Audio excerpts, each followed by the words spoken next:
اچھا ایک بات آپ سمجھنا، ہم نماز وہ پڑھتے ہیں جو امام ابو حنیفہ رحمۃ اللہ علیہ نے امت کو لکھوا دی ہے۔ کبھی کبھی لوگوں کو تعجب ہوتا ہے، میں کہتا ہوں ایک بات اچھی طرح سمجھنا، ایک ہوتا ہے نماز کتابوں میں دیکھ کر پڑھنا، ایک ہوتا ہے کسی بڑے کی نماز کو دیکھ کر نماز پڑھنا۔ ایک ہے کتاب میں دیکھ کر نماز پڑھنا اور ایک ہے کسی بڑے کو دیکھ کر نماز پڑھنا۔ آپ بتاؤ سب سے زیادہ آسان اور سب سے زیادہ صحیح طریقہ کیا ہے؟ کتاب میں دیکھ کر پڑھیں یا کسی کتاب والے کو دیکھ کر پڑھیں؟ میں کتاب میں لکھ دیتا ہوں کہ داڑھی کا مصنون طریقہ یہ ہے کہ داڑھی ایک مٹھی ہو، ایسے ہو، ایسے ہو۔ پھر میں کہتا ہوں ادھر دیکھو داڑھی یہ ہے جو میرے آپ کے سامنے نظر آ رہی۔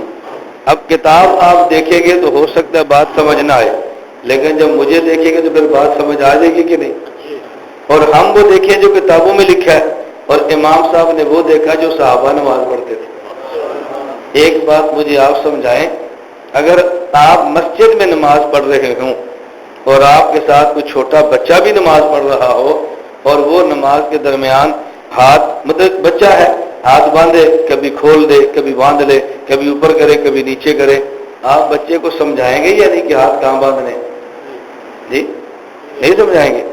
اگر آپ کا بچہ نماز پڑھ رہا ہو اور نماز میں سے خارج کرنی شروع کر دے، آپ ہاتھ پکڑ لیں گے؟ نہیں، ایسے نہیں کرتے، بتائیں گے یا نہیں؟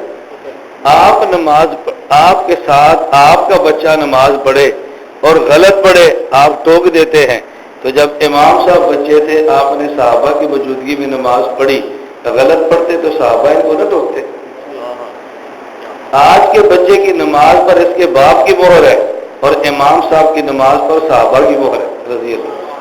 پھر آپ کو شک کیوں پڑ جاتا ہے کہ شاید ہماری نماز ٹھیک نہ ہو، شاید ہماری ٹھیک نہ ہو، شاید ہماری ٹھیک نہ ہو؟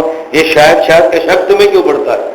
ذرا یہ دیکھا کرو ہمارا کس آدمی سے تعلق ہے۔ امام ابو حنیفہ امام اعظم نعمان بن ثابت رحمہ اللہ تعالی، میں صرف یہ سمجھا رہا تھا کہ ہمارا ایک ذہن بن جائے کہ ہمارا کن سے تعلق ہے، اور چھوٹی چھوٹی بات پہ دائیں بائیں جانے والے آپ ہرگز نہ بنو۔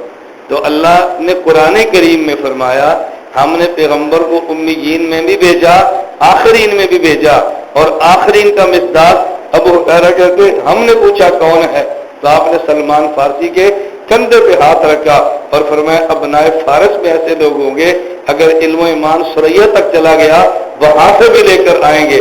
تو حضرت امام سیوطی فرماتے ہیں یہ اشارہ امام ابو حنیفہ کی طرف ہے، اور آپ اس میں اتنا تعجب کریں گے، اتنا تعجب کریں گے، ایک اہل حدیث عالم نواب صدیق حسن قدوجی، اتنے بڑے عالم مسلک اہل حدیث کے، انہوں نے اتحاف النبلاء میں لکھا ہے سچی بات یہ ہے کہ اس کا اشارہ امام ابو حنیفہ کی طرف ہے اور اس بشارت میں امام ابو حنیفہ بھی شامل۔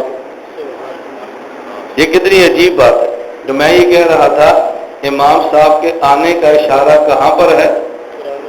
قرآن میں۔ امام صاحب کے آنے کا اشارہ کہاں پر ہے؟ قرآن میں۔ اور امام صاحب کے جانے کا اشارہ کہاں پر ہے؟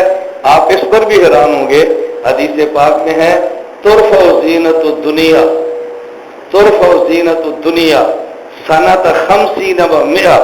اللہ کے نبی نے فرمایا 150 ہجری میں اس دنیا کی زینت اٹھ جائے گی، 150 ہجری میں دنیا کی زینت اٹھ جائے گی۔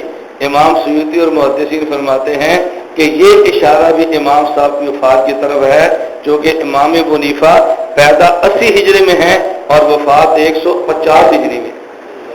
تو امام ابو حنیفہ کے آنے کا اشارہ قرآن میں ہے اور آپ کے جانے کا اشارہ نبی کے فرمان میں ہے۔